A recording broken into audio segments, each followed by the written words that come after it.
Hello दोस्तों, आप सभी का स्वागत है एनीमे की इस दुनिया में। तो इस एपिसोड के स्टार्टिंग में एक रिपोर्टर बैकग्राउंड में कह रही होती है कि आज के दिन मून अर्थ के पास आ जाएगा और आज वेदर बिल्कुल भी साफ रहेगा। इसीलिए आज के दिन बहुत सारे लोग अपने घरों के छत पर जाकर मून को देख रहे हैं। तभी हम एक छोटे बच्चे को देखते हैं जो कि अपने घर के छत पर आकर मून को देखने लगता है, मगर तभी उसके सामने एक एंजल आ जाता है जिसकी आईज से गोल्डन फ्लेम्स निकल रही होती हैं और इसकी वजह से उस बच्चे की आईज से भी गोल्डन फ्लेम्स निकलने लगती हैं। आगे सीन प्रेजेंट में आता है और हम उसी बच्चे को देखते हैं जो कि अब बड़ा हो चुका है और उसने अपनी आंखों पर पट्टी बांध ली है ताकि कोई और उसकी आंखें ना देख पाए। हम देखते हैं कि वो एक रोड को क्रॉस करने जा रहा होता है, जो देखकर सभी लोग कहते हैं कि ये तो अंधा है, क्या ये सही से अकेले रोड क्रॉस कर पाएगा। जो सुनकर वहीं पर खड़ी एक छोटी लड़की कहती है कि भैया क्या मैं आपको रोड क्रॉस करने में हेल्प कर दूं, जिस पर वो बच्ची के सर पर हाथ सहलाने लगता है और जैसी ट्रैफिक लाइट ग्रीन होती है वो उस छोटी बच्ची का हाथ पकड़कर उसे ही रोड क्रॉस करवाने लगता है। जो देखकर आसपास के लोग भौचक्के रह जाते हैं कि ये तो अंधा था ना।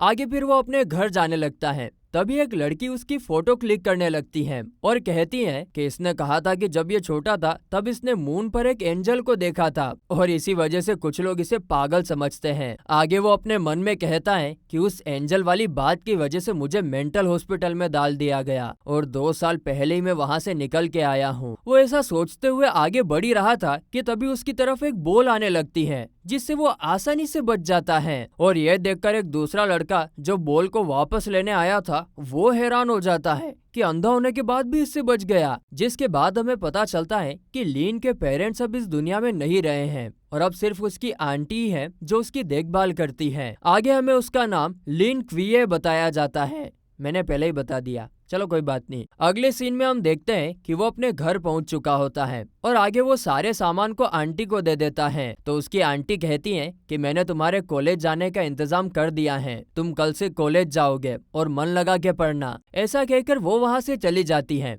तभी वहाँ उसका छोटा भाई भी आ जाता है और वो उसे एक चश्मा देता है और कहता है कि भाई तुम इसे पहनकर बहुत ही अच्छे लगोगे। वो दोनों बात कर ही रहे होते हैं कि तभी वहाँ पर आंटी फिर से आ जाती है और लीन से कहती है कि डॉक्टर तुम्हारे रूम में तुम्हारा इंतजार कर रहे हैं, जाओ और जाके जल्दी से चेकअप करा लो। जिसके बाद सीन शिफ्ट होता है और हम देखते हैं कि डॉक्टर हान लीन का चेकअप कर रहे होते हैं। उनके हाथ में एक लिस्ट होती है जिसमें बहुत सारे क्वेश्चंस लिखे होते हैं और वो एक एक करके इन क्वेश्चंस को लीन से पूछने लगते हैं। वो सारे क्वेश्चंस बहुत ही अजीब होते हैं, मगर फिर जैसे जैसे लीन उन क्वेश्चंस का जवाब देता है वैसे वैसे ही डॉक्टर उस फॉर्म में टिक लगाने लगते हैं। तभी लीन अपने मन में कहता है कि आज से 100 साल पहले यहाँ पर एक बहुत ही बड़ा फोग का तूफान आया था और उसमें जो भी जाता था वो वहाँ से वापस नहीं आता था, लेकिन अब वो फोग हमारे डेक्सिया के बॉर्डर पे ही रुका हुआ है और इतना सब होने के बाद भी इससे किसी को कोई फर्क ही नहीं पड़ता, बल्कि वो तो सब इसके साथ फोटो क्लिक करने आते हैं। आगे वो बताता है कि उसे वो एंजल वाली बात भुलाने के लिए मेंटल हॉस्पिटल में जबरदस्ती डोज से ज्यादा मेडिसिन खिलाया जाता था और इसीलिए उसे झूठ बोलना पड़ा, तब उन लोगों ने उसे वहाँ से जाने दिया। आगे डॉक्टर उससे पूछते हैं कि क्या वो मिथिकल मॉन्स्टर्स पे बिलीव करता है, जिस पर लीन कहता है कि आज तक उन्हें किसी ने नहीं देखा, इसीलिए मैं उन पर बिलीव नहीं करता। फिर आगे हमें पता चलता है कि उस फोग की वजह से इस जगह पर बहुत सारे मॉन्स्टर्स आने लगे हैं और उन मॉन्स्टर्स से बचाने के लिए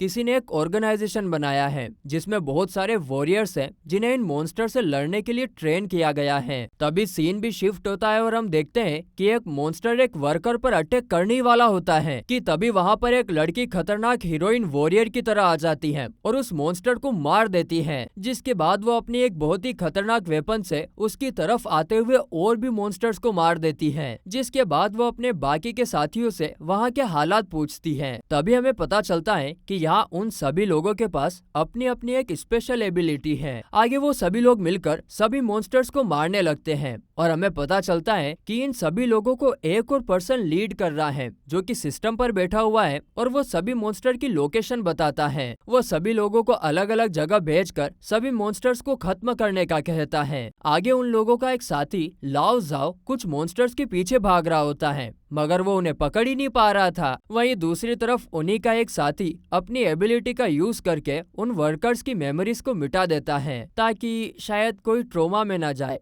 या फिर कोई उन्हें पहचान ना सके, पता नहीं क्यों। जिसके बाद हम देखते हैं कि उधर लाव जाओ तो बहुत ही वक्त लगा रहा होता है उन मॉन्स्टर्स को मारने में, जिस वजह से वो हीरोइन की तरह एंट्री मारने वाली लड़की उन मॉन्स्टर्स को मार देती है, जो देखकर लाव उदास हो जाता है और कहता है कि क्या तुम मुझे भी कुछ को मारने दोगी। आगे सीन फिर से लीन के घर पर शिफ्ट होता है और हम देखते हैं कि डॉक्टर हान के जाने के बाद वो सभी लोग एक साथ खाना खाने लगते हैं। तभी आंटी लीन से पूछती है कि डॉक्टर ने तुम्हारी आंखों के बारे में क्या कहा, जिस पर लीन कहता है कि हाँ अब सब कुछ ठीक है और अब मेरा सर भी नहीं दुख रहा है और कल से मैं कॉलेज जा सकता हूँ, आपको चिंता करने की कोई जरूरत नहीं है। लीन खाना खाने के बाद अपने रूम में आ जाता है। रूम में आने के बाद वो अपनी आंखों से पट्टी उतार देता है और अपनी आंट से मन ही मन माफी मांगने लगता है, क्योंकि वो सारा वक्त अपनी आंट से झूठ बोल रहा होता है क्योंकि उसकी आई साइट बिल्कुल सही है। आगे लीन कहने लगता है कि जब से मेरे साथ वो सब कुछ हुआ है तब से मैं चाहे कितनी भी कोशिश कर लूं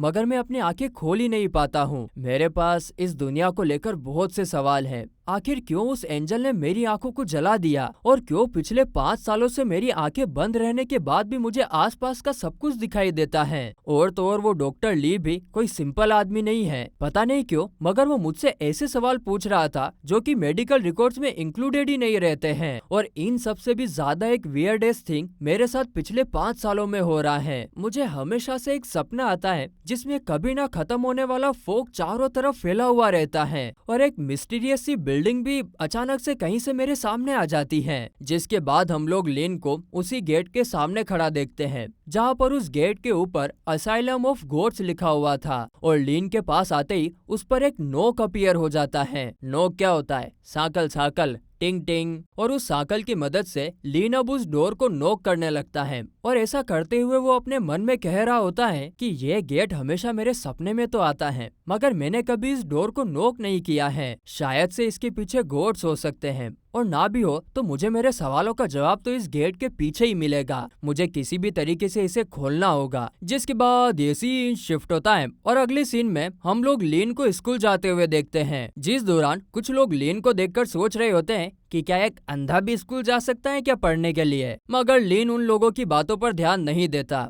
और जैसे ही फिर वो क्लासरूम में एंटर करता है तब जियांग क्वियान जो कि क्लास की मॉनिटर थी, वो और एक और लड़का जिसका नाम ली था, वो लीन का वेलकम करते हैं और उसको सीट तक भी पहुंचा देते हैं। आगे सभी लोग लीन को खुद का इंट्रोडक्शन देते हैं और उसको साथ खाने के लिए इनवाइट करते हैं, जिस पर लीन उन लोगों से पूछता है कि क्या वो लोग उसको जानते हैं, जिस पर जियांग बताती है कि उसकी आंटी ने कुछ टाइम पहले ही उन लोगों से मदद मांगी थी और उन्हें लीन के बारे में सब कुछ बताया था। जिसके बाद हम लोग लीन की आंटी को देखते हैं जो कि एक फैक्ट्री में काफी मेहनत कर रही होती है और इसीलिए इधर लीन डिसाइड करता है कि वो अब से अपनी पूरी मेहनत करेगा और पढ़ाई में पूरा ध्यान देगा। जिसके बाद उन लोगों की हिस्ट्री की क्लास शुरू हो जाती है जिसमें लीन बहुत ही मन लगाकर पढ़ाई करता है। फिर ऐसे स्कूल का टाइम बीत जाता है और अंधेरा हो जाता है और अब सभी लोग घर जाने के लिए निकल जाते हैं। इतनी लेट छुट्टी होती स्कूल की अंधेरा होने के बाद। बाप रे बाप, इतना भी बच्चों पे जुल्म नहीं करना चाहिए, इतनी पढ़ाई कैसे करे बच्चा। वहाँ पर लीन सभी लोगों से कह रहा होता है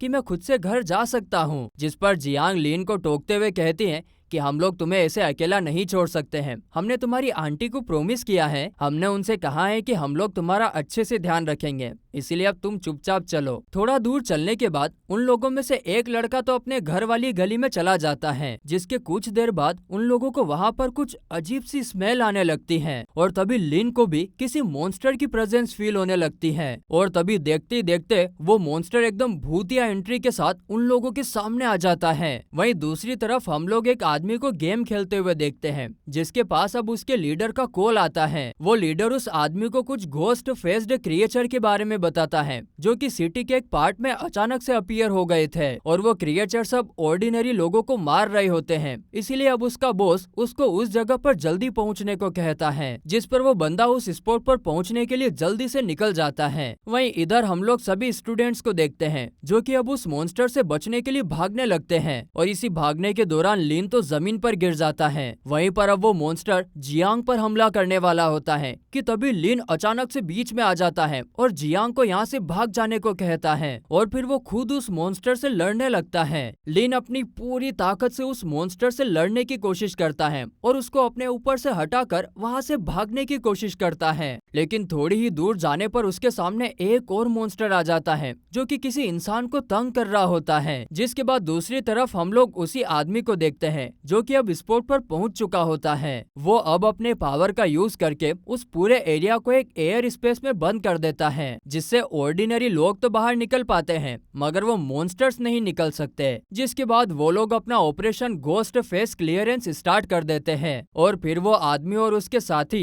सारे मॉन्स्टर्स को मारने के लिए निकल जाते हैं। आगे हम लोग लिन को देखते हैं जिसके ऊपर अब एक मॉन्स्टर ने अटैक कर दिया था। उससे लिन अपनी पूरी ताकत से लड़ने लगता है और वो ऐसा करते हुए अपने मन में कह रहा होता है कि मेरे पिछले कुछ साल भले ही अच्छे ना गए हों मगर अब जब मैं स्कूल गया हूँ तब मेरी अच्छी लाइफ की उम्मीद बढ़ चुकी है और इसीलिए अब चाहे कुछ भी हो जाए मैं बिल्कुल भी नहीं मरूंगा। लड़ाई के दौरान उस मॉन्स्टर के हाथ से लिन के आंखों की पट्टी खुल जाती है और तभी लिन को वही बिल्डिंग दिखाई देती है जो उसको अक्सर दिखती थी। जिसके बाद वो मॉन्स्टर लिन के कंधे पर काटने लगता है जिससे लिन खुद को छुड़ा लेता है मगर तभी कुछ और मॉन्स्टर्स भी वहाँ पर आ जाते हैं उन मॉन्स्टर्स की मदद करने के लिए। अब लिन अकेला ही उन सारे मॉन्स्टर से भिड़ रहा होता है और वो सारे मॉन्स्टर लिन पर बहुत ही भारी पड़ रहे होते हैं और साथ ही साथ में लिन को वही बिल्डिंग लगातार दिखाई दे रही थी। लिन वहाँ के उस गेट को जोर जोर से नॉक कर रहा होता है। आगे और भी बहुत सारे मॉन्स्टर्स लिन पर अटैक कर देते हैं और उसको मारने की पूरी कोशिश करने लगते हैं। वहीं उधर लिन उस गेट को जो उसे लगातार दिखाई दे रहा था उसे नॉक करते करते तोड़ देता है और तब हम लोग एक गॉड को देखते हैं जो कि अर्थ के बाहर से ये सब कुछ देख रहा होता है और फिर तभी लिन की पावर्स अवेकन हो जाती हैं और वो अपनी आंखों से एक लेजर निकालकर बहुत सारे मॉन्स्टर्स को मार देता है। उसकी एनर्जी बहुत ही खतरनाक थी और अब उस एनर्जी को बहुत सारे लोग देख पाते हैं और तब वही आदमी जो एपिसोड के स्टार्टिंग में गेम खेल रहा था वो अब उस एनर्जी की तरफ निकल जाता है। लिन की एनर्जी इतनी खतरनाक थी कि इससे वो एयर स्पेस भी डिस्ट्रॉय हो जाता है। जो चीज देखकर उन मॉन्स्टर हंटर्स को समझ नहीं आता कि इतनी सारी डिवाइन एनर्जी आखिर किस एंटिटी की हो सकती है, जिस पर उनका बॉस बताता है कि इतनी सारी डिवाइन एनर्जी सिर्फ एक ही एंटिटी की हो सकती है और वो है god code 003 Michael the king of angels. जिसके साथ ही हम लोगों को एक खतरनाक सीन दिखाया जाता है जहाँ पर लिन को एक एंजल अपनी पावर दे रहा होता है और इस दौरान वो बड़ा सा गेट भी खुल जाता है और हम लोग उसके अंदर 4 एम्बलम्स को देख पाते हैं। आगे लिन अपनी पावर्स को यूज करके सारे मॉन्स्टर्स को मारने लगता है जिसके साथ ही हमें काफी खतरनाक सी फाइट सीन भी दिखाई जाती है जहाँ पर एक तरफ तो लिन और वहीं दूसरी तरफ वो मॉन्स्टर हंटर्स उन मॉन्स्टर्स को मार रहे होते हैं और जब वो दोनों तरफ सभी मॉन्स्टर्स को मार देते हैं